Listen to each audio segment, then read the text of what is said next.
9, horário de verão.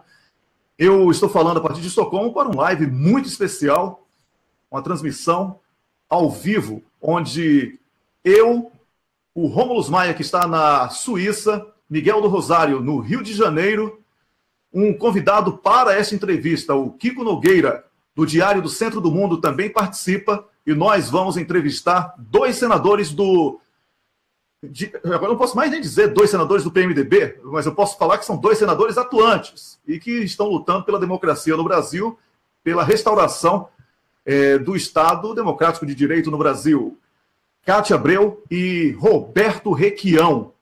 E para manter a tradição, começamos falando com uma mulher que está presente, até porque, lamentavelmente, é minoria aqui hoje, mas eu gostaria de falar com a senadora Cátia Abreu. Senadora, bem-vinda a este debate, é uma honra tê-la aqui. Eu gostaria de fazer a primeira pergunta direcionada para um discurso que a senhora fez recentemente no Senado, em defesa do seu nome, da sua história política e num desmonte daqueles que atentaram contra o seu nome na história do partido. Senadora, a senhora vai lutar para voltar para o PMDB e resgatar o MDB velho de guerra? Ou a senhora vai juntar aí os perseguidos e partir para uma nova sigla? Qual o plano? Boa tarde a todos. Para você, Wellington, boa noite, né, aí na Suécia. E agradecer a essa oportunidade, cumprimentar o meu colega Requião, esse grande senador da República, esse grande brasileiro, político brasileiro, que nós temos muito orgulho de estarmos aqui juntos no Senado, trabalhando na luta pela democracia. Mas, respondendo a sua pergunta, eu não vou brigar para ficar no partido. O senador Requião tem me estimulado a resistir, mas acho que fui até o meu limite e acho que não devo ficar. Acho que o partido não tem conserto neste momento. É uma infelicidade. É o partido de Ulisses Guimarães, das diretas já, de tantas pessoas importantes que foram para o Brasil e acabaram com o partido. Implodiram o PMDB, que está hoje comandado por um grupo que é investigado por corrupção. Grande parte está preso ou com tornozeleira ou protegido por um mandato. Então, eu tenho as minhas dúvidas hoje. Acho que o Requião tem uma história mais longa do que a minha no PMDB e com certeza deve resistir, mas eu tenho 4 anos nessa legenda, não tenho a mesma consideração por essa cúpula com relação à minha permanência, por isso vieram em cima de mim, porque eu tenho menos tempo no partido, porque sou mulher, então acho que isso facilitou a vida deles. E acho que, na verdade, eles também facilitaram a minha, porque ser expulsa desta cúpula hoje do PMDB é um atestado de idoneidade. É o que todo mundo está falando nas redes sociais. Ok, essas foram as primeiras palavras da senadora Cátia Abreu. Estamos fazendo uma entrevista exclusiva e inédita, né? O senador Roberto Requião, ao lado da senadora Cátia Abreu, falando sobre política. Não há reforma política ainda no Brasil, é necessária a composição partidária. Senador Requião, o senhor tem sido cotado para ser candidato à vice-presidência da República, não é segredo para ninguém. O Lula já chamou, o senhor disse que não, mas aquela coisa do Garrincha faz que não vai, mas acaba indo. Como é que vai ser isso, senador? Se o senhor fica no PMDB, o PMDB vai deixar o senhor fazer parceria com o Lula? Como é que vai ficar essa história? Bom, eu sou presidente do PMDB do Paraná e sou o filiado número 1 do Partido do Estado. Mas eu tenho uma notícia aqui, para a Cátia, inclusive. Os diretórios do Rio Grande do Sul, de Santa Catarina, do Paraná, os diretórios das grandes cidades, e estivemos reunidos ontem em Santa Catarina e Florianópolis, e hoje um grupo de deputados federais aqui também em Brasília, e eles estão querendo remover a cúpula do partido. Eles não estão concordando com tudo o que está acontecendo. Você sabe que o meu PMDB não é só essa bandeira que você colocou, o PMDB do Ulisses Guimarães. O meu é o PMDB do documento Esperança em Mudança. É um PMDB desenvolvimentista, nacionalista, democrático e popular. Ulisses foi uma grande bandeira da democratização. Mas esse documento, na minha opinião, é o documento mais bem elaborado do Brasil. E esse documento é que me mantém no PMDB. essa ponte para o futuro que banqueiros e funcionários de banco redigiram e entregaram depois de financiarem o golpe que derrubou a Dilma, não tem nada a ver com o partido. A base parlamentar do PMDB está corrompida. Eu acho que a Kátia concorda comigo, mas não é só do PMDB. A política entrou num jogo de corrupção, parece que sem contenção alguma. Todos os partidos.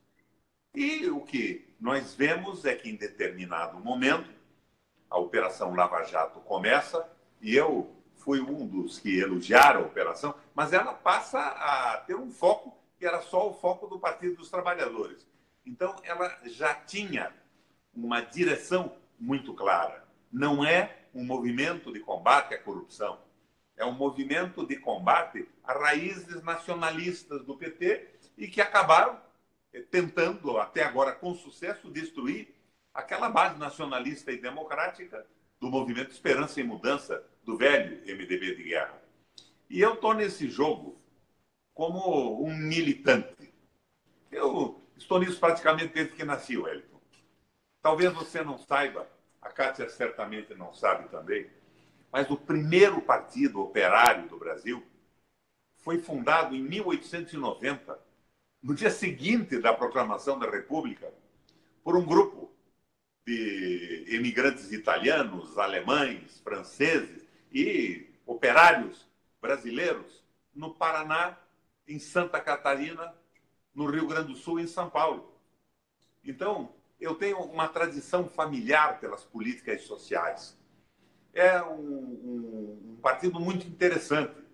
Entre outras coisas, ele propõe o direito arbitral, ao invés desse judiciário lento, a extinção dos juízes, nós teríamos advogados que seriam árbitros de questões, propõe a reforma agrária. Na época, tinha que ser absoluta, né? Eu e a Kátia podemos não pensar hoje exatamente a mesma coisa, mas na época eu estou com meu avô. O Brasil não podia ser contido pelas capitanias hereditárias, doações à nobreza portuguesa que impediu o desenvolvimento do país de forma absoluta. Saúde pública, educação pública. É um documento muito interessante que eu estou, inclusive, editando no meu gabinete agora. Se você abrir minha página no Senado, você vai ver uma fotocópia do jornal 19 de dezembro, que publicou, no dia seguinte à proclamação da República, esse documento. Mas é de difícil leitura, porque é um documento antigo e foi fotografado.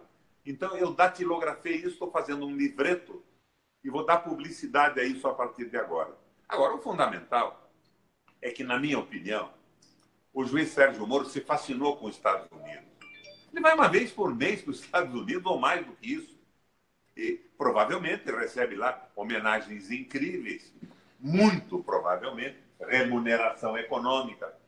Mas hoje, quando eu saía do meu apartamento, eu tive um encontro no elevador com um velho amigo. Ele não me pediu segredo, Kátia. O ministro Herman Benjamin, do Tribunal Superior Eleitoral. Que é uma figura admirável. E ele conversando comigo no elevador, e depois, enquanto nós tomávamos os nossos carros para dentro do Senado, me disse o seguinte: Requião, eu interroguei 68 testemunhas sobre o governo da Dilma, o Temer como vice. E quero te dizer, a Dilma é uma mulher séria. Eu não vi nada que pudesse desabonar a sua conduta. Acho que nós podemos discordar quanto à maneira de conduzir o governo, né? A dificuldade de relação pessoal e tudo isso. Mas é um depoimento importantíssimo. Derrubaram a Dilma. Eu fui oposição ao PT durante o governo da Dilma e do Lula, a política econômica. Mas, de repente, eu sabia quem é que estava tentando ocupar o governo. Então, eu me coloquei contra o impeachment e, junto com a Kátia, nós quase conseguimos resolver isso. Quase conseguimos. Na noite anterior, nós tínhamos 30 votos. Mas depois, o que aconteceu? Talvez a Kátia não saiba. A famosa inabilidade ou sinceridade, o sincericídio da nossa amiga Dilma Rousseff. Ela, numa conversa, faz uma crítica muito dura ao filho do senador Lobão. E com isso ela perdeu, na madrugada, os 3 votos do Maranhão. O Lula chegou aí na casa deles na noite anterior à votação. Mas não, eles estavam irreconciliáveis com a presidente da República. E quando se perdeu os 3 votos, cai para 27. Daí tinha um grupo de senadores que votariam conosco, não queriam derrubar a Dilma, mas queriam ser do governo. Eles queriam ter certeza de que a Dilma não caía. E essa quebra de 3 votos deixou muito instável a possibilidade da manutenção da Dilma no governo. E nós caímos para 21. Claro. 21. E uma coisa importante de destacar, que hoje, só hoje o Brasil está vendo, lá atrás nós tínhamos uma grave desconfiança, é de que muito dinheiro rolou na Câmara. E hoje, com as delações, nós estamos vendo ao vivo e a cores que parlamentares foram comprados para votar contra a presidente. E eu não me admiro diante disso, porque naquela época, no dia da votação, a presidente recebeu na manhã, no dia anterior, na noite anterior, vários daqueles que foram à tribuna, que pegaram o microfone e deram um voto veemente contra ela. Quer dizer, se eu tenho, de fato, a convicção de que essa mulher não poderia ficar no governo, o que é que eu fui fazer na casa dela no dia anterior? Com a visita a Dilma, aumentaram o preço da venda do seu voto. Exatamente. Então, eles foram e ficaram usando a sua presença no Palácio Alvorada e no Palácio do Planalto exatamente para subir o seu valor de compra. Então, virou uma bolsa de mercadorias. E essas pessoas não tiveram a menor compostura em ir no dia seguinte e declarar o voto. É lógico que foram comprados. Alguns votaram por convicção, e eu quero acreditar nisso. Uma convicção errada, acreditavam que o governo não servia, pessoas de centro-direita, e que têm as suas convicções. Mas uma grande maioria votou por dinheiro. Ou emenda, ou dinheiro no bolso. Os mesmos que pediram investigação a respeito do governo, agora do Temer, do ministro Padilha e do Moreira Franco. Né? Eles impediram a investigação. Você veja bem, Wellington, não se tratava de uma condenação. Era uma licença para investigar acusações sérias, pesadas. O Joesley da JBS, com aquelas gravações e aquilo tudo. Ora, por outro lado, se viu também que parece que aquele comportamento tipo BBB, né, que faz parte, que a corrupção vale a pena, se entranhou até no Ministério Público. Né? Você tem aí hoje, no conhecimento de todos que nos assistem nesse momento, o caso do Miller, né? Que acabou sendo, como membro do Ministério Público, negociador de delações premiadas e, posteriormente, advogado do juiz, ou paralelamente. Então, nós temos que ter uma modificação profunda no Brasil. Na minha opinião, essa modificação é a eleição direta de um governo democrático, nacionalista e popular e de um presidente que convoque um referendo revogatório para a gente começar isso tudo de novo. Daí, o Requião e a Kátia, que podem ter algumas divergências, vão conversar. E eu jamais negaria a Kátia a sensibilidade social que ela tem demonstrado. A posição da Kátia hoje, é claro que é como eu, por simpatia pessoal também, a Dilma, mas é muito mais em função da sua sensibilidade social, o protesto que ela verbaliza diante das barbaridades das medidas que o governo está tomando. E os políticos do Brasil e os políticos do mundo todo, Requião, precisam aprender com a experiência. Por que está havendo movimentos de rua, de insatisfação no mundo inteiro? Porque por toda parte do mundo, as pessoas pobres, as pessoas estão cansadas de serem pobres. Ou seja, estão cansadas de serviço público indecente, de serviço público imoral, na área da saúde, na área da educação, na área da segurança pública. Vamos ficar aqui, nesses 3 pontos. Ninguém aguenta mais os maus tratos. Então, a questão de ter sensibilidade é uma questão cristã, que seja cristã, eu sou cristã, é uma questão de índole, é uma questão de caráter, é uma questão de dignidade, não é uma questão de esquerda ou direita. Né? Então, quando a direita critica a esquerda porque está bajulando o pobre, isso me dá uma indignação profunda, porque nós somos todos seres humanos. Por um acaso nós estamos como senadores e outros estão passando fome, e outros não têm emprego, e outros não têm curso superior. Mas poderia ser o contrário. Poderia ser um filho nosso, poderia ser um de nós. Então, essa questão social, ela é uma questão de dignidade, é uma questão de patriotismo, é uma questão de compromisso com o futuro. Não se trata de esquerda e direita. Então, eu acredito que até para a manutenção da política, para a valorização da classe política, você, de fato, dá sustentabilidade ao fim da miséria e da pobreza, vai fazer com que nós possamos ser admirados, vai fazer com que nós possamos nos manter na política, vai fazer com que a política seja querida por parte da população. Ou seja, a política tem que resolver os meus problemas. Nós existimos para isso. Ou não teríamos função de existir se não for para cuidar do país, cuidar da vida das pessoas e principalmente aqueles que não têm voz, aqueles que são mudos, que não conseguem chegar na imprensa, que não conseguem pagar uma passagem aérea para vir no Congresso Nacional reivindicar seus direitos. São aqueles anônimos que não dão conta de vir nem de ônibus, porque não tem o dinheiro do almoço para ficar aqui em Brasília. Então, esses é a nossa obrigação. Então, eu quero dizer que sou mulher, mãe, avó, e tenho sensibilidade. Tenho princípios cristãos, de você ter a preocupação com o outro. Nós existimos para isso. O poder serve para nós, para transferir para as pessoas, e não para empoderamento pessoal, de riqueza pessoal, de patrimônio pessoal. Então, é assim que eu vejo a questão política. Não há nada a fazer. Não existe um mercado maior do que as pessoas. Isso não pode ser maior do que ninguém. A economia é importante, o equilíbrio fiscal, você trabalhar com correção, com responsabilidade, tudo isso está certo. Agora, isso não pode ser maior do que as pessoas. Porque enquanto esse equilíbrio não vem, eu tenho pessoas que precisam do Bolsa Família para comer. Não porque são preguiçosas, mas porque o Estado brasileiro falhou com elas. Porque senão elas não precisavam do Bolsa Família. Se precisam, o responsável é o Estado, que foi incompetente. Muito obrigado. Senador. A esquerda é o amor e a fraternidade. A direita é o egoísmo e o individualismo. Agora, a maneira de superar esta situação a gente discute depois da eleição de um presidente popular e do referendo revogatório. Tá bom. Essas foram as primeiras palavras dos senadores Roberto Requião e Cátia Abreu. Este é o programa Cafeína Especial para essa entrevista que está sendo também compartilhada pelo Ismael Moraes no seu blog. E temos aqui a presença do Kiko Nogueira, do Diário do Centro do Mundo, para quem eu passo a palavra. Kiko, um prazer tê-lo aqui com a gente no Cafeína. Você pode agora fazer pergunta aos senadores. Senadores, ontem o juiz Sérgio Moro esteve na festa da Isto É e cercado de acusados de corrupção. O que vocês acham disso? Ele deveria ter ido?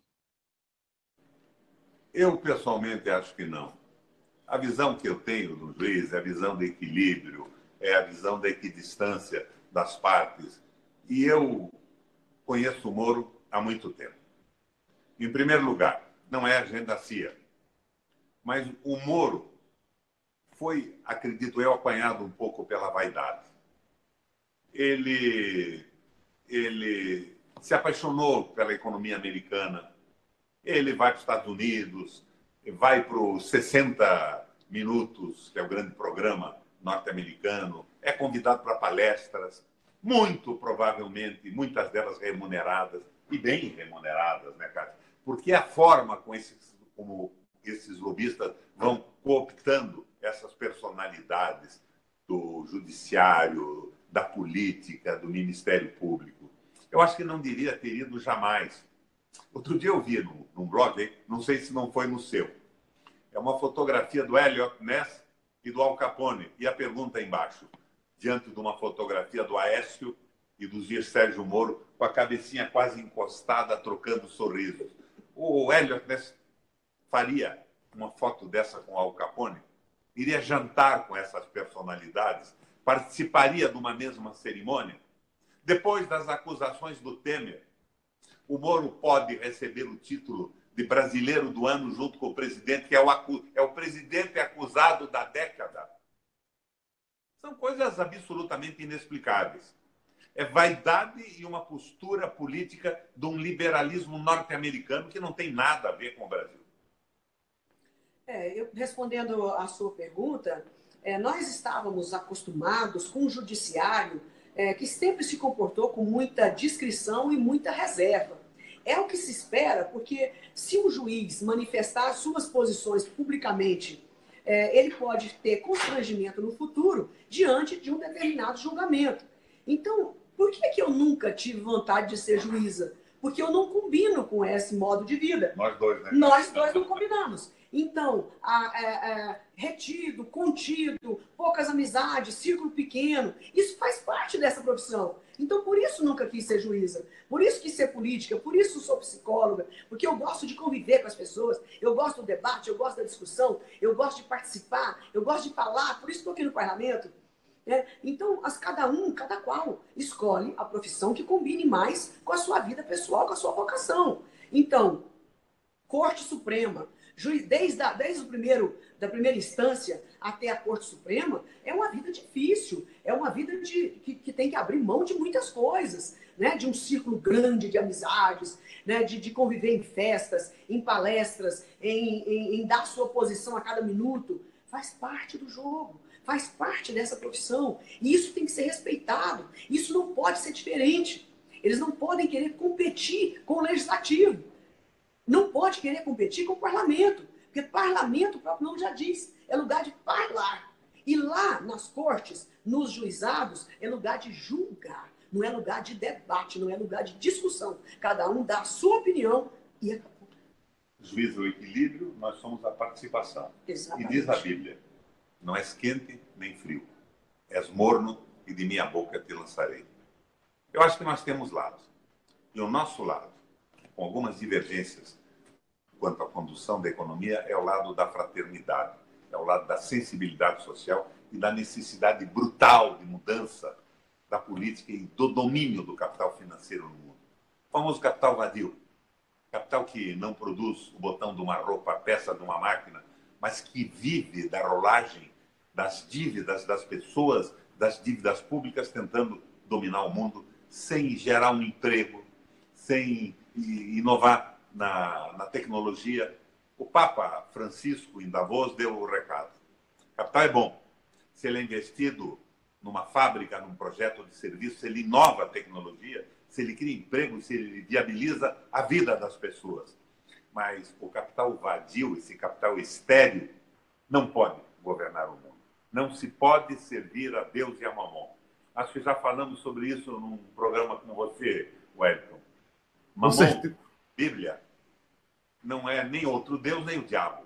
É uma palavra que em hebraico significa singelamente dinheiro. O dinheiro não pode comandar tudo quando existe a necessidade da fraternidade e a vida das pessoas a ser vivida.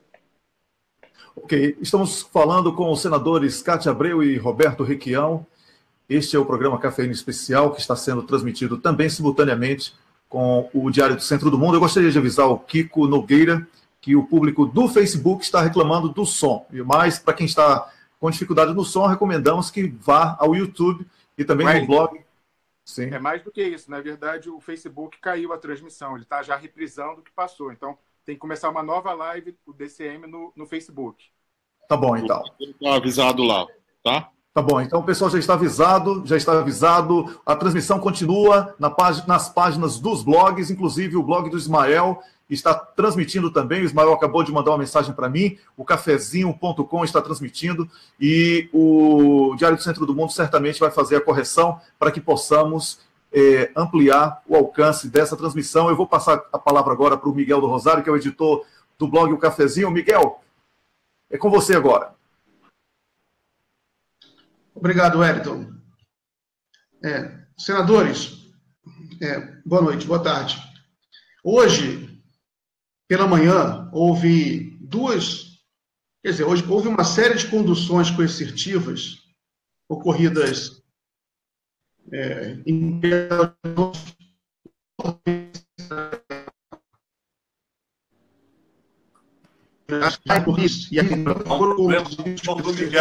Isso produziu... Miguel, atenção, Miguel, você precisa repetir a sua pergunta porque travou o seu som, tá bom? Repita, por favor. Tá bom. Senadores, eu queria saber a opinião de vocês sobre a operação Esperança Equilibrista da Polícia Federal que levou o reitor da Universidade Federal de Minas Gerais, coercitivamente, sem que antes ele tivesse sido intimado, ele nem sabia de que se tratava, repetindo de maneira muito aproximada o que aconteceu em Santa Catarina, que levou ao suicídio do reitor Luiz Carlos Cancellier. Eu queria saber a opinião dos dois senadores sobre esse acontecimento. Eu conversava hoje de manhã com o ministro Herman Benjamin sobre isso. Na minha opinião, é uma síntese, querem desmoralizar a universidade pública. É o que o Meirelles quer, privatização de tudo. A condução coercitiva, ela não se dá somente com a recusa do depoimento de determinada pessoa, mas ela se dá quando há a possibilidade concreta, denúncias palpáveis, verossímeis, da pessoa esconder, por exemplo, em determinado momento uma informação, conversar com um terceiro. É uma exigência absoluta de uma determinada situação. No caso do Cancellier, os fatos que geraram a sua prisão, a sua revista íntima, numa penitenciária, ocorreram na administração anterior. E pela informação que nos chega aqui e agora. A reitora e a vice-reitora de Minas Gerais têm uma acusação semelhante. Seria a história de um portal construído numa administração, Cátia, em 2009. Então, eu acredito que se tivesse em vigor a lei de abuso do poder que eu relatei aqui no Congresso, essa gente ia para a cadeia, os responsáveis pela prisão, e perderiam a condição de agente público imediatamente. É inaceitável o que estão fazendo. Estão atropelando a legislação, estão se mostrando, estão tentando fazer espetáculos policiais. E eu vejo atrás disso tudo uma tentativa de desmoralizar as universidades públicas.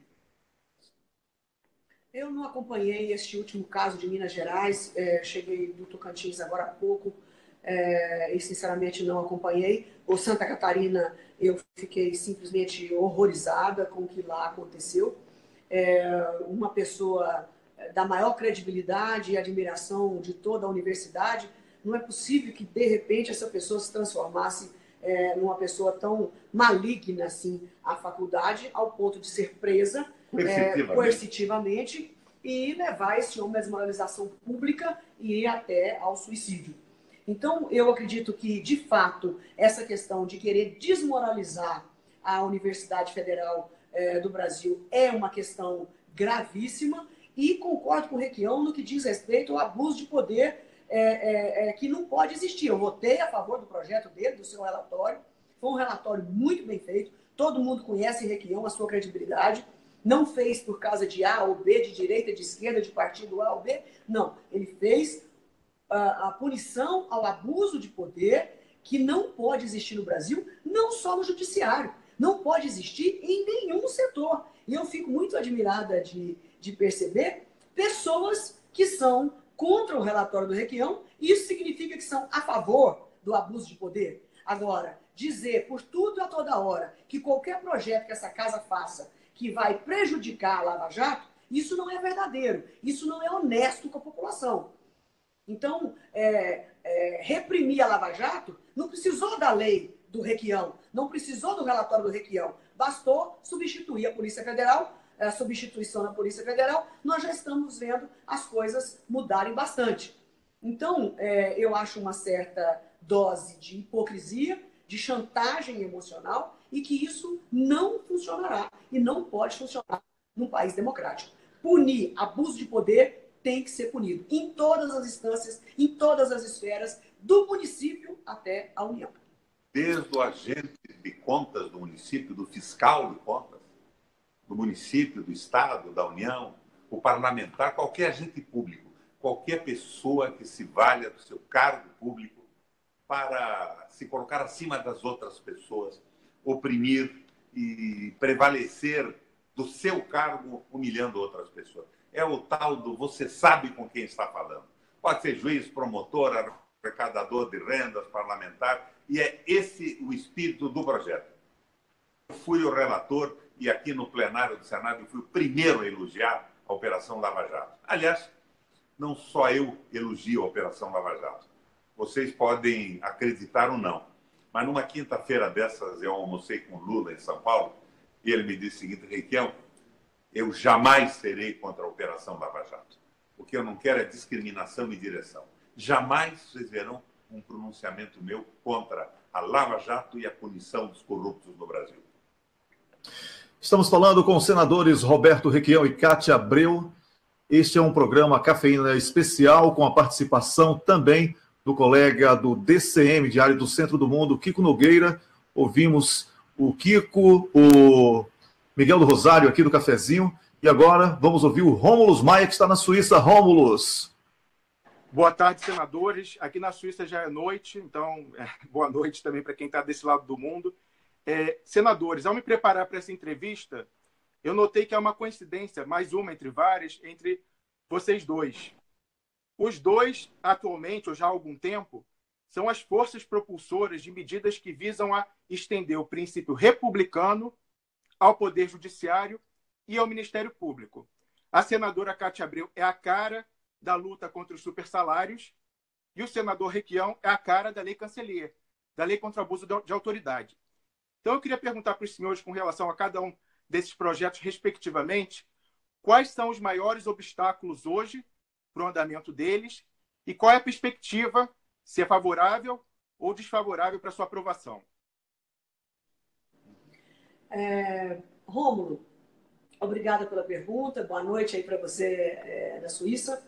Ainda hoje eu falei com o Rodrigo Maia, depois de ler uma matéria na Folha de São Paulo, onde a ministra Carmen Lúcia, presidente da Corte Máxima do país, brava, segundo a matéria, porque os tribunais estão resistindo, agora pense bem, em enviar para ela como presidente do CNJ, que é o Conselho Nacional de Justiça, resistindo em enviar a folha mensal dos juízes do país. Agora, imagine se eles estão resistindo à sua chefe maior, que é a presidente do Supremo Tribunal Federal, o que é que não deve ter por aí de distorções? Não é geral, não são todos os juízes, absolutamente. Eu detesto generalizar, isso traz preconceito e injustiça, mas se 3 estados estão enviando certinho, por que outros 14 estados não enviaram para ela 2 meses atrasados no envio do pagamento de salário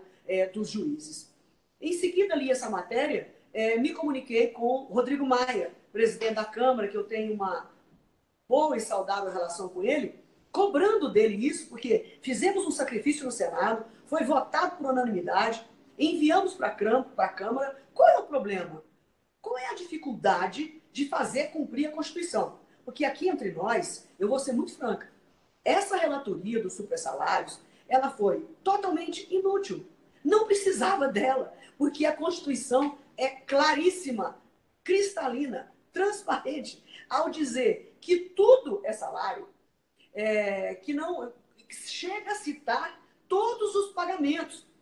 Mas, se mesmo assim ainda trouxe certas dúvidas, então vamos lá, vamos reescrever a Constituição, fazer de conta que não tinha lei e vamos fazer, então, reiterar a Constituição Federal. Porque, normalmente, a Constituição ela é abrangente. Nesse caso, não. Ela é detalhada. Então, agora, no momento, me fugiu o artigo. O artigo da Constituição, me fugiu agora o número, trabalhei tanto com isso, mas me perdi. O que acontece? Fizemos um relatório, aprovamos no Senado uma coisa que, ao meu ver, desnecessária, porque já era claro, repito, e agora chega a Câmara. E o que está acontecendo? Perguntei ao Rodrigo Maia. Ele me respondeu: eu lhe prometo que nós vamos pautar. Nós vamos fazer uma reunião de líderes e vamos pautar a matéria. Se tem alguma diferença, se a Corte Suprema ou todas as instituições, porque fica parecendo até que esse projeto é contra juiz. Não, é para todo mundo. É contra o abuso. É contra o abuso. No Congresso Nacional, no Executivo, no Legislativo, e aí estende para Tribunal de Contas, Ministério Público, é para todo mundo. Agora, quem vestiu a carapuça, que resolva a sua vida.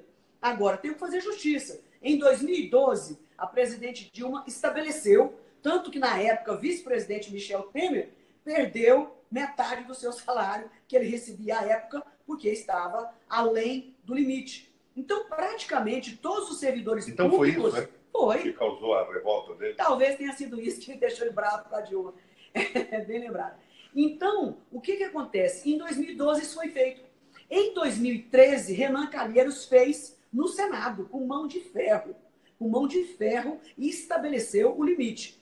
Ficou algumas distorções? Ficaram. Por quê? Porque tem servidor aqui que às vezes tem salário lá do município e o Senado não tem como checar isso.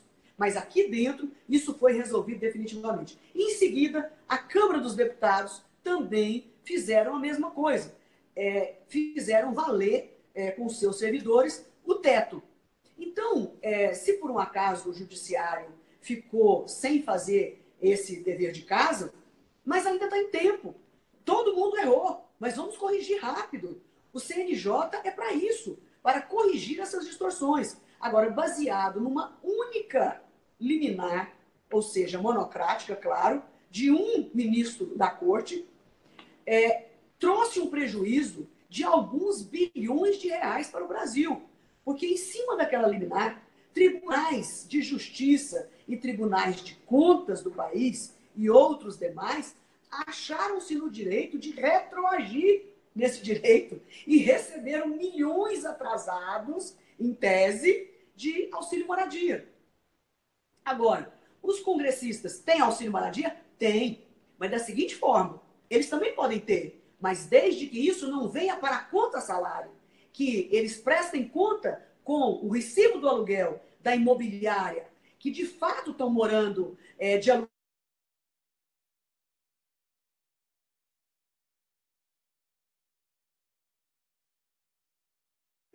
Aqui tem ainda o caso de que é apartamento funcional. Mas quem não quer o apartamento funcional tem que prestar contas. Agora, se isso não tiver prestando contas, isso é salário, está na Constituição.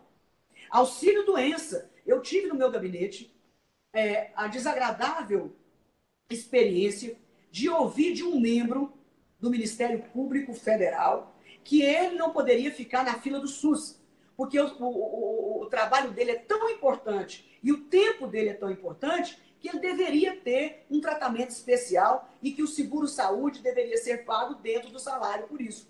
Quem era a senadora? Hã? Quem era? Eu não me lembro do nome, se eu me lembrasse eu diria. Mas como tinha mais 30, porque eu recebi gente demais, mas era do Paraná ou de Santa Catarina, era do Sul. Tinha mais 30 colegas nessa hora. E eu me indignei tanto e que disse, meu senhor, a sua sorte é que não tem ninguém da imprensa aqui. E eu não recebo pessoas no meu gabinete e vou lá para fora fazer política populista em cima disso. O senhor não deve repetir isso nunca mais. Porque se o senhor acha péssimo a fila do SUS, o senhor, como membro do Ministério Público, não devia evitá-la, deveria consertá-la. E aí os 29 restantes ficaram apavorados com a declaração dele, porque foi muito infeliz, mas, na verdade, aquilo estava na cabeça dele. Ele foi sincero. É aquilo que ele pensa. Ele é um ser especial. Ele é um ser diferenciado dos pobres mortais do país. Então, todo mundo, existe uma amiga minha, uma pessoa simples, que diz, Kátia, brasileiro se acha especial. Começa pelo trânsito. Todo mundo acha que pode dar uma viradinha, todo mundo acha que você tem que esperar ele um pouquinho para ele fazer uma manobra, uma coisinha errada. É só um pouquinho, vou ficar aqui só um minutinho. Ele chega numa fila, ele quer burlar a fila, é só uma perguntinha e não quer ficar na fila lá atrás. Então as pessoas têm esse péssimo hábito de se acharem especiais, que elas precisam de direitos especiais. E isso vem do simples até o cargo mais alto. Então isso precisa ser corrigido. As pessoas, é até uma questão de educação. As pessoas precisam se corrigir, se disciplinar para haver um respeito maior entre a convivência com os cidadãos. Então, ele deveria, como membro do Ministério Público, era ir para a fila do SUS e de lá fazer a sua ação pública contra estas aberrações que acontecem nos hospitais públicos do país. Então, o Rodrigo Maia me garantiu hoje, na mensagem de WhatsApp, inclusive está lá gravado, mas eu confio nele. Ele é uma pessoa que eu tenho uma conta boa e eu tenho certeza que ele vai pautar. Senador Requião, agora é o senhor falando sobre a Lei Cancellier. Eu dei o nome do reitor Cancellier porque o que fizeram com ele é uma coisa inominável, né? É absolutamente injustificável. É um fato que teria ocorrido em administrações anteriores. O reitor é preso, 105 policiais, vestido de ninja, com balaclave, aquelas máscaras de lã no rosto, metralhadoras, fuzis. E é inevitável o Rede Globo e a CBN acompanhando. Um espetáculo político. Ridículo. O reitor era um sujeito extremamente simples, filho de um operário e de uma dona de casa. Estudou muito. Chegou a ser funcionário aqui do Senado, quando políticos de Santa Catarina para cá vieram como senadores. Voltou, terminou o curso de Direito, morava num apartamentinho muito pobre, a 3 ou 4 metros da universidade, e a vida dele era a universidade. Foi preso com esse espetáculo policial, foi revistado nu, revista íntima, foi completamente desmoralizado. As redes de televisão, a Globo, notadamente, dizia: desviaram 80 milhões de reais de ensino à distância.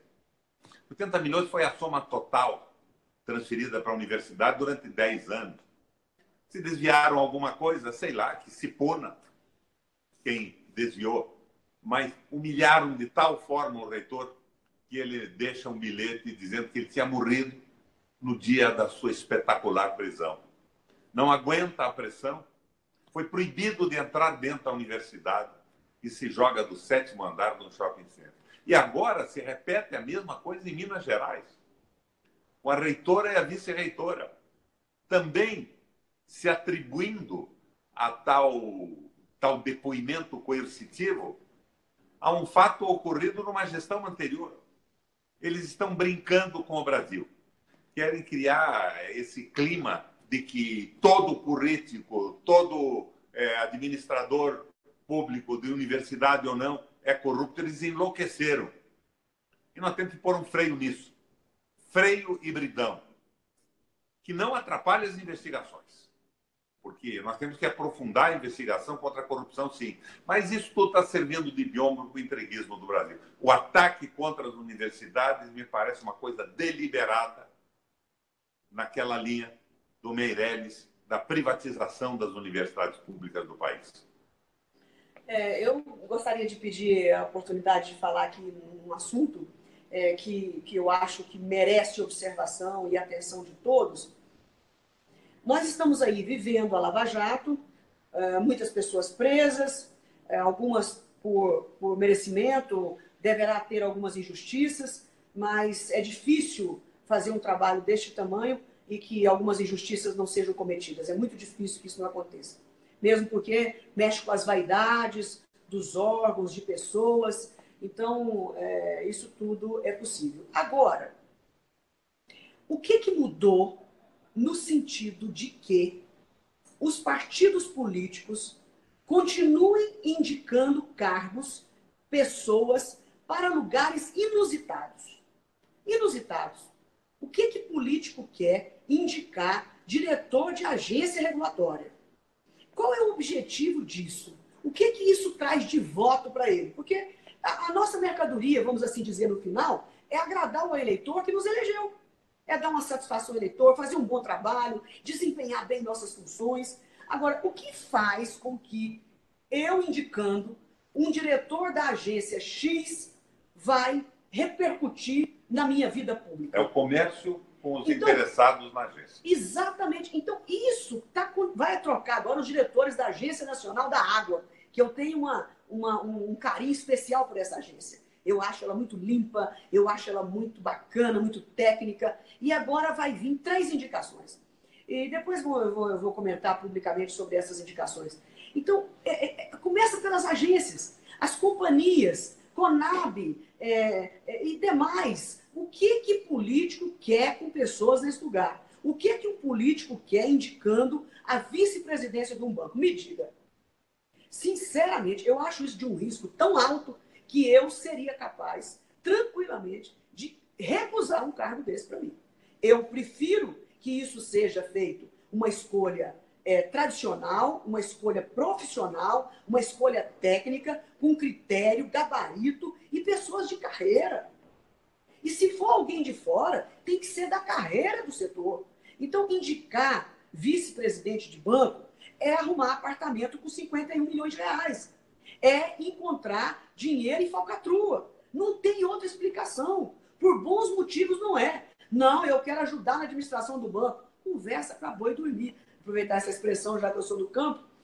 Conversa para boi dormir. Isso não existe. E vai, Casa da Moeda.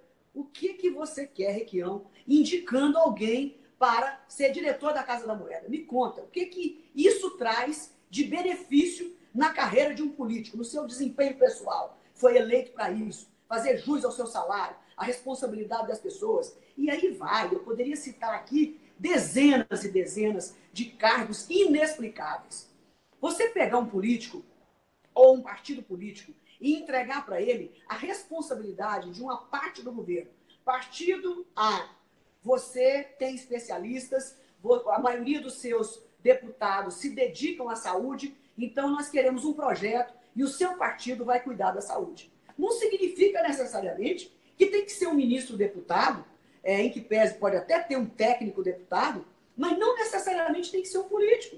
Por que esse partido não pode escolher uma estrela de gestão em saúde pública e fazer o trabalho sério? Agora, os ministros hoje estão, por favor, e desculpe o respeito que eu tenho a muitos, distribuidor de emenda parlamentar, rateador de emenda parlamentar. Ninguém tem projeto. Pergunte ao ministro da Saúde da onde ele está, aonde ele quer chegar e aonde a saúde vai estar o ano que vem, no final do ano. Eu quero conhecer esse projeto, aonde ele pretende chegar. E eu tenho certeza que inteligência não deve faltar a ele. Pode faltar interesse.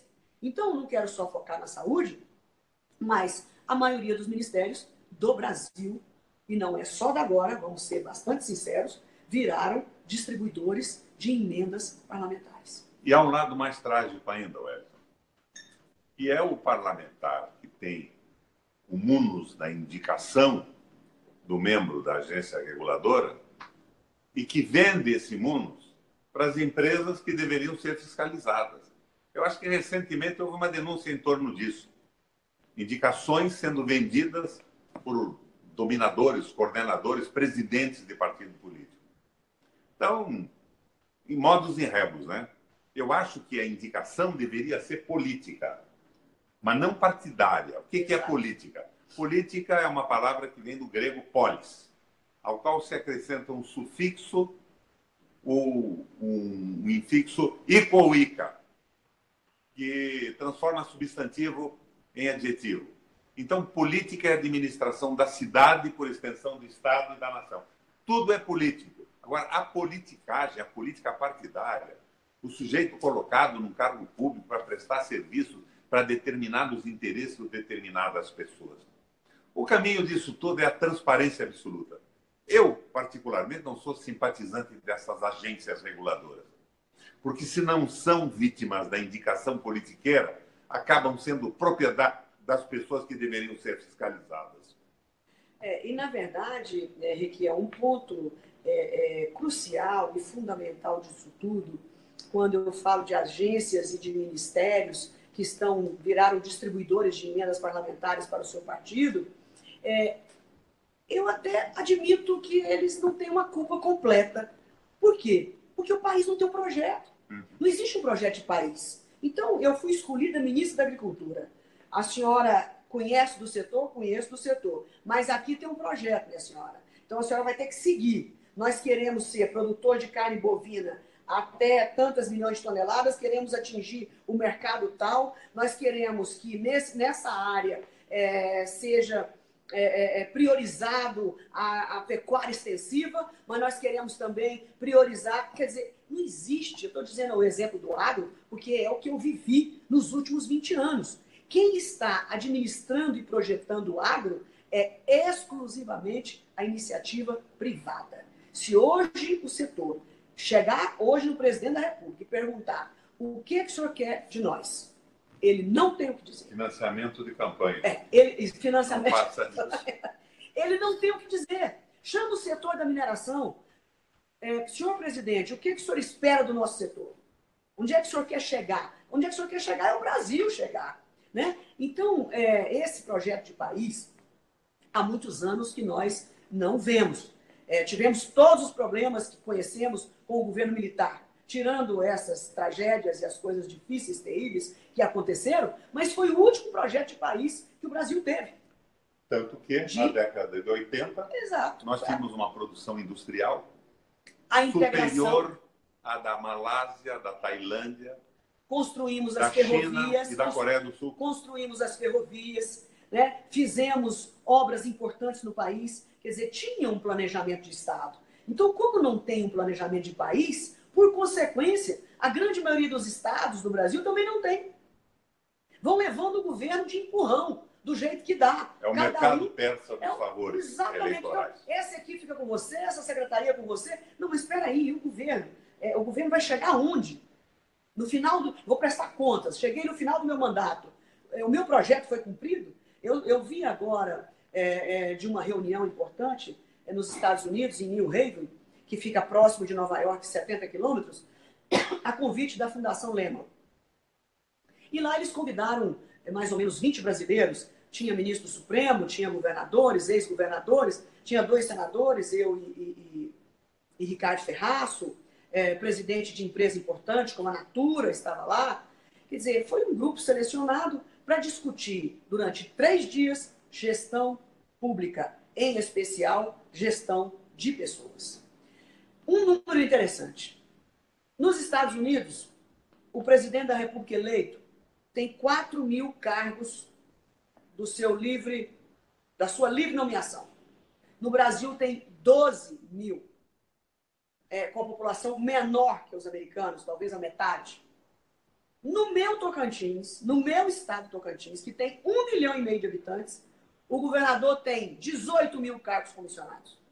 Não é concursado, não. Cargo comissionado no estado pobre, 1,5 milhão de pessoas. Quer dizer, qual é a lógica disso? Até que ponto os órgãos de controles estão realmente funcionando neste país? Porque isso é o escárnio, isso é o exagero do absurdo para manter uma reeleição, que é o que pretende. Não quero fulanizar e tocar só no Tocantins para não parecer uma disputa política, mas é um exemplo... Não é uma regra no Brasil. Né? Não existe uma regra. Um outro exemplo para encerrar. Quando eu cheguei no Ministério da Agricultura, eu encontrei 5.000 processos empilhados em salas e salas alugadas e prédios para guardar tudo isso. Vou eu para a Europa conversar com o comissário europeu para nós assinarmos um contrato, um convênio de SPS, um convênio sanitário de exportação e importação. E aí, para minha surpresa, o comissário da Saúde, que é ele que negocia, não é da Agricultura, e os pedidos que nós temos para o Brasil, a senhora vai liberar quando? Eu já levei um choque, porque eu já tinha pedido à minha assessoria o que tinha de pedidos e eles me apresentaram 4. Voltei para o Ministério, uma onça pintada de brava. Busca tudo que tem. Trouxeram mais uns 4, 5. Falei, não pode ser só isso. O que aquele homem me disse, não pode ser só isso. Busca tudo. Não, nós vamos demorar 8 meses. Falei, por quê? Porque é tudo de papel e nós temos que procurar um por um. Conclusão, eu rapidamente dei uma de esperta, mandei uma carta para o cidadão e disse, eu gostaria que o senhor mandasse a sua lista para conferir com a minha, para saber se está certa. E, na verdade, eu queria a lista dele, porque eu não tinha a lista dos pedidos que eles tinham para exportar para o Brasil. 68 pedidos há mais de 5 anos, sem nenhuma resposta para a Europa. Se ia poder ou se não ia. Se ia abrir ou se não ia. Naquele momento, eu abri 30 pedidos. Imediatamente, morrendo de vergonha, porque eu queria que lá também abrisse produtos para nós. E aí as coisas começaram a melhorar bem. O que eu fiz após isso? Descobri que no Ministério do Planejamento tem um software que se chama SEI, com S, S-E-I, que é espetacular. Ele foi desenvolvido pelo Tribunal da 4ª Regional de Brasília e cedeu para o Ministério do Planejamento. Isso deveria ser obrigatório para todos os ministérios da esplanada a usarem o SEI. Eu implantei em 100 dias, não foi 101 não, em 100 dias eu estava com o SEI implantado gratuitamente. Se eu fosse pagar, poderia custar aí de 15 a 20 milhões um software desse, um programa desse. E nós, então, eliminamos o Ministério de papel. Nós nos transformamos num ministério sem papel. Automatizamos tudo em 100 dias. Por que muitos não querem fazer isso? Não tem disposição, não sabe quanto tempo vai ficar no ministério, não querem se indispor com ninguém. A preguiça política, a preguiça mental, quer ser ministro só do 8º andar e distribuidor de emenda, e não quer descer os andares e ir para os estados, verificar o que está acontecendo e fazer uma revolução. E, por último, mais triste, porque é mais fácil de fazer corrupção quando não se tem transparência e quando os processos não são automatizados. Então, o JBS, que lá atrás comandava o setor de defesa agropecuária do Ministério, e eu limpei a área, tirei todo mundo e disse, aqui todo mundo é japonês. Ou seja, todo mundo é igual. Todos são tratados de forma igual, igualitária. E vamos liberar o pessoal para exportar. Isso foi uma revolução, eles quase morreram, porque eles eram exclusivos. Eles mantinham o monopólio naquele departamento, que é o coração do Ministério. É onde libera a empresa para exportar, que proíbe de exportar, fecha uma empresa, abre uma empresa, aonde teve a tal corrupção até bem pouco tempo, iniciando no Paraná. Então, o que acontece? Depois que nós automatizamos, sistematizamos e pusemos todos os processos eletrônicos, o cidadão vigia de casa. Se alguém passar na frente dele, é justiça, é denúncia. Porque ali sim é uma transparência. Transparência, gente, não é digitalizar processo. Isso é para inglês ver. Isso é para enganar. Digitalizar é o básico, é o ABC. Você tem que automatizar, tornar transparente e contar prazos. Quantos dias um processo fica no funcionário A, no funcionário B. Em 48 horas, se ele não despachou, ele tem que sortear para outro funcionário e esse que não deu vazão ao processo, ele tem que responder do ponto de vista administrativo. Isso é que é seriedade. Transparência é isso. Não é só automatizar processo, não. Desculpe por ter me alongado, mas acho que é um exemplo importante para nós entendermos como estão os ministérios na esplanada do Ministério. Pouquíssimas têm o SEI gratuitamente implantado em seus ministérios. Estamos falando com os senadores Cátia Abreu e Roberto Requião, que estão em Brasília. Eu sou o Wellington Calazans, falando a partir de Estocolmo, capital da Suécia. Rômulo está na Suíça, Miguel do Rosário no Rio de Janeiro. Eu acho que o Kiko também está no Rio de Janeiro, não é isso, Kiko? Não, está em São Paulo. São Paulo. Vamos agora para a conclusão do programa. Eu proponho o seguinte, uma pergunta rápida para os dois e 2 minutos para cada senador responder a pergunta de cada um. Tá combinado assim? E aí concluímos... Inclusive, porque a sessão deliberativa do Senado está começando. Então, o Kiko, vou começar com você aí. Senadores, o Lula deve ser condenado no TRF4. Em sendo condenado, há um plano? Desconheço o plano, sinceramente. Para vocês, que eu quero dizer, haverá uma resistência, haverá alguma coisa? O que vocês têm em mente? Os juristas que analisam o caso dizem que, mesmo condenado, ele pode concorrer a presidente da República. Há um efeito suspensivo nos recursos que ele possa fazer. Agora, isso é uma incógnita, né? Nós estamos numa situação em que as leis têm valido muito pouco. Mas o que conta o Lula é uma mobilização popular extraordinária no Brasil. Vai ser muito difícil negar a possibilidade da população avaliar se o Lula deve ou não ser presidente da República. Acho que o PT, o Partido dos Trabalhadores e o próprio ex-presidente vai resistir bravamente na justiça com todos os recursos possíveis. Miguel do Rosário.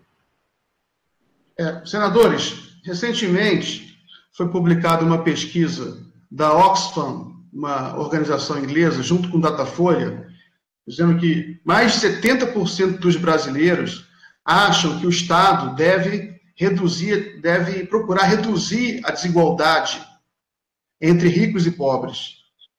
Então, a população brasileira, aparentemente, é contra o neoliberalismo. Eu queria saber a opinião de vocês sobre essa pesquisa. Bom, eu acho que é uma coisa lógica, né?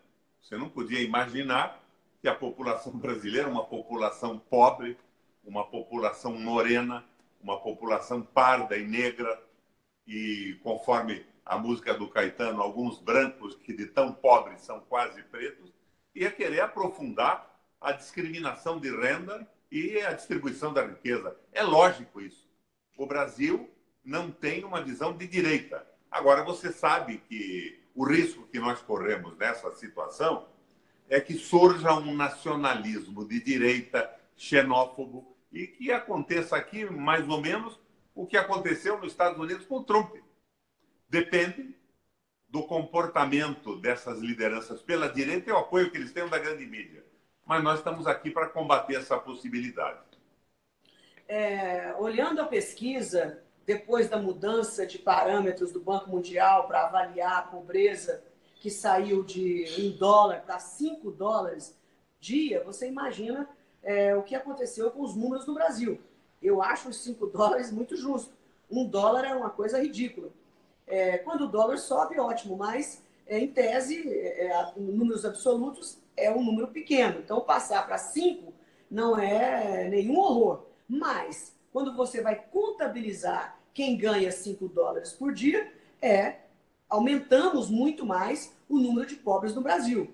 Então, não há possibilidade de que o mercado sozinho, e olha que eu sou uma pessoa que milito com a agropecuária, com o agronegócio, acredito na livre iniciativa, acredito no mercado, mas não é a solução exclusiva para acabar com a pobreza.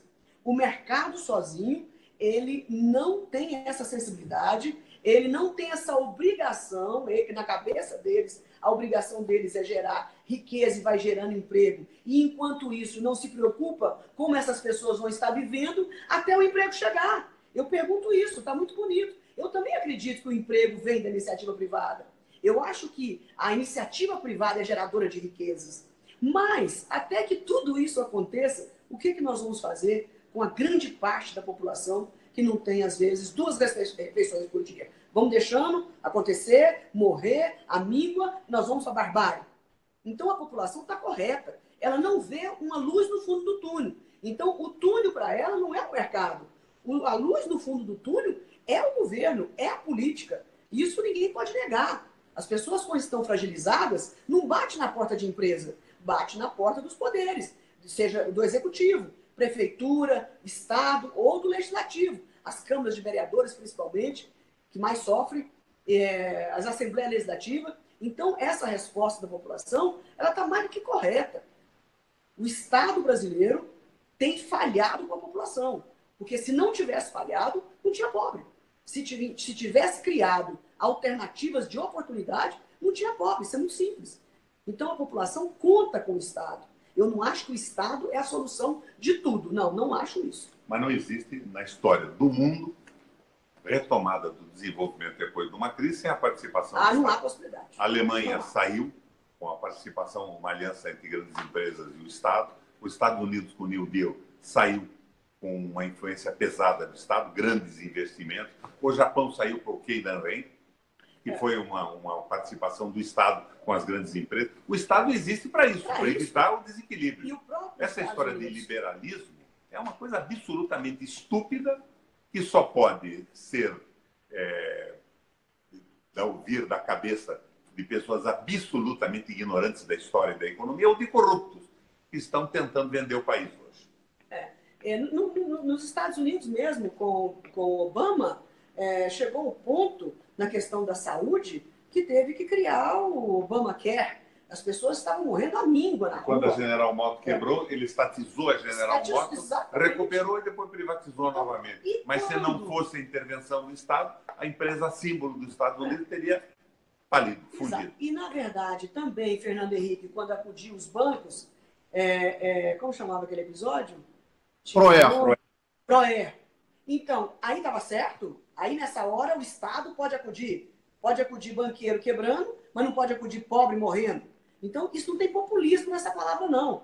E acho que bancos são instituições que, em determinados momentos, são nocivas, usurpam taxas, spreads, estão milionários, mas são instituições necessárias no mercado. É impossível viver sem banco. Quero deixar isso muito claro.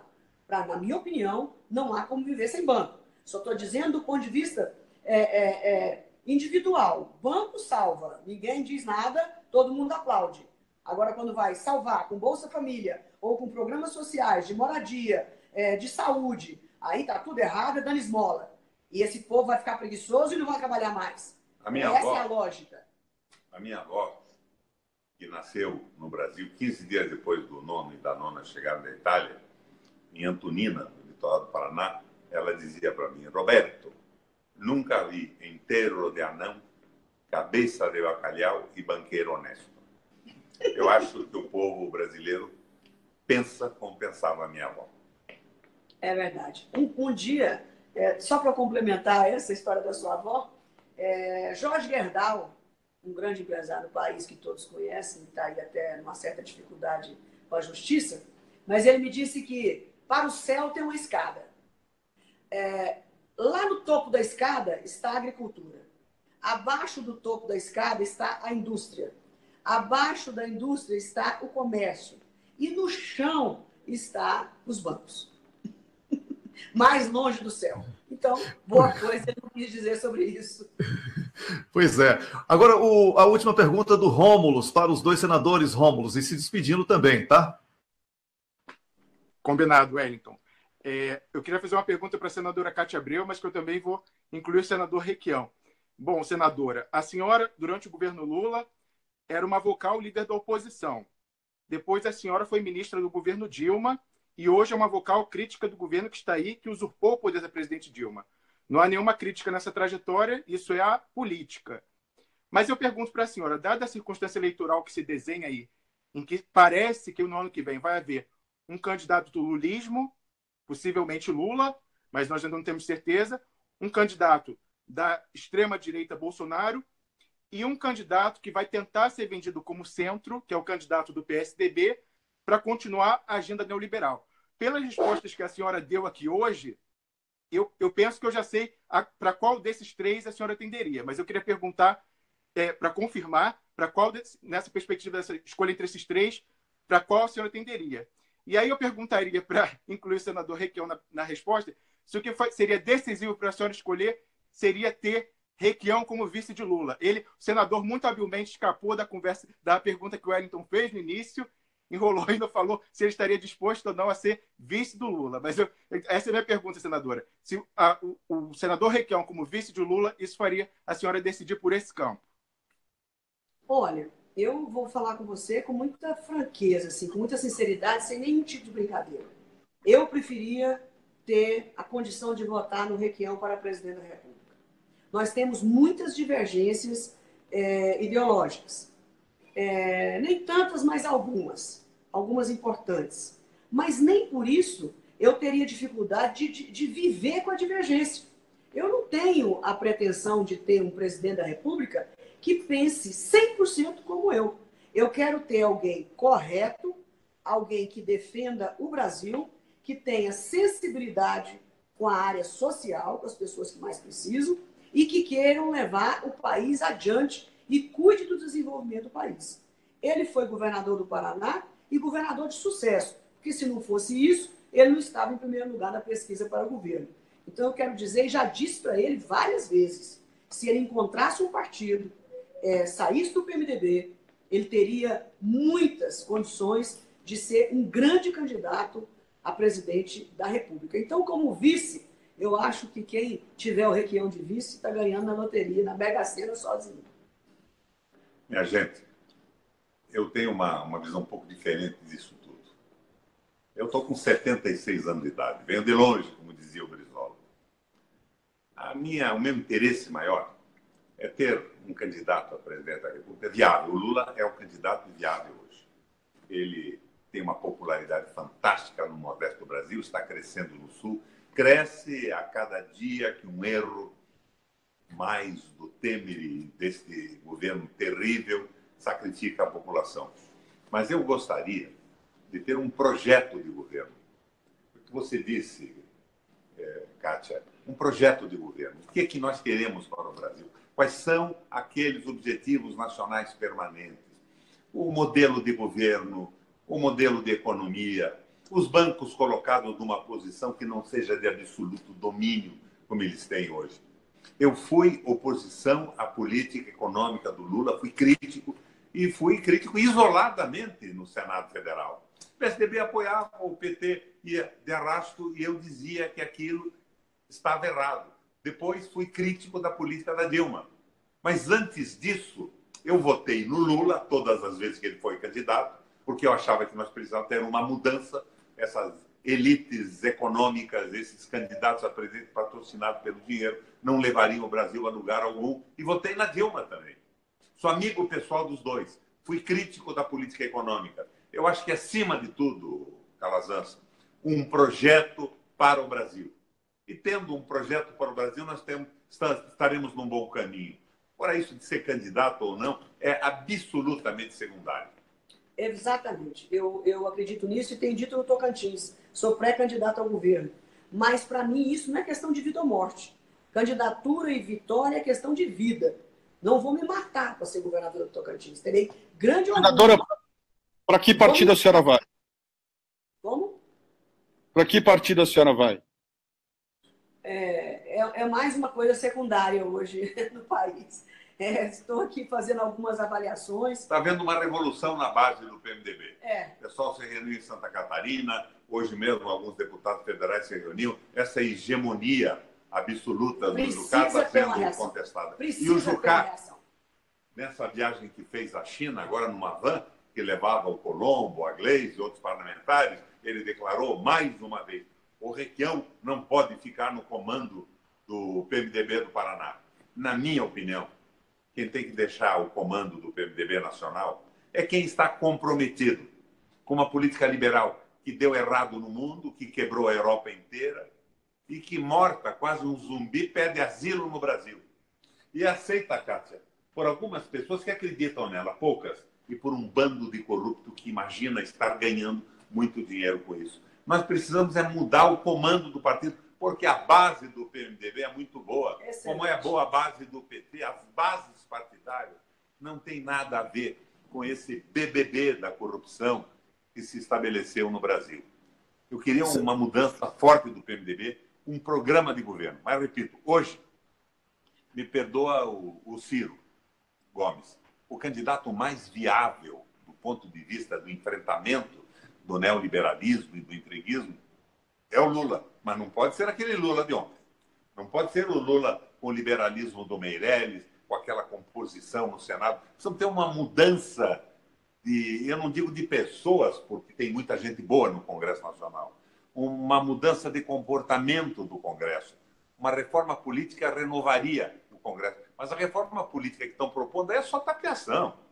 É cada partido tentando se perpetuar. Nós estamos numa encruzilhada, diante de uma crise. E o grande partido, no momento, é o partido da crise. A crise pode gerar todas as circunstâncias da mudança. E aquilo que não parece possível hoje pode explodir amanhã na rua com um sentimento extraordinário de mudança, de determinação de um povo que quer a consolidação do Estado Social e quer avanços além disso. E para colaborar com isso que ele está dizendo, apoiando isso, é a minha esperança ainda. Como eu tenho até abril para fazer uma escolha e uma filiação, eu quero ter essa esperança de 4 meses de que alguma coisa vai acontecer. Não é possível que um grupo que está no poder, uma elite que apoia esse governo, que tem o Lula como um corrupto na cabeça deles, né? Isso não foi provado, mas, ao mesmo tempo, apoiam um governo que se transformou, segundo a Polícia Federal, não sou eu não sou polícia, que nominou essas pessoas de uma quadrilha para assaltar o país. Eles estão presos. Os que não estão presos estão com foro privilegiado. Então, isso é um escárnio. Estão governando e dizem que o Brasil combate a corrupção. Calazans, você percebeu e nós estamos desaparecendo aqui. Nós estamos com iluminação natural. Está anoitecendo aqui em Brasília. Pois é, a minha última pergunta, e também para encerrar, eu gostaria de saber qual vai ser o porto seguro dos perseguidos e dos descontentes no apoio que deram a capitocracia que está conduzindo o Brasil. Em primeiro lugar, o arrependimento. Em segundo lugar, a confissão.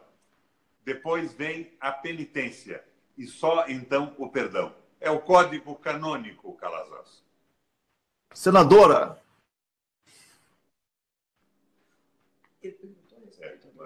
O que vai acontecer com os que apoiaram tudo isso? Olha, não precisava nem dizer nada. O Requião já disse tudo, com toda a sua intelectualidade, que eu, infelizmente, não tenho. Eu fico sempre aqui querendo aprender com ele. Mas acho que o fim de toda conspiração vem desde a Bíblia, né? E eu sou uma leitora da Bíblia por convicção religiosa, mas também eu gosto de estudar como um marco histórico, né? É um grupo de conceitos e ética. Todo mundo deveria ler Provérbios todos os dias. Ali está todo bom comportamento que todo político deve ter.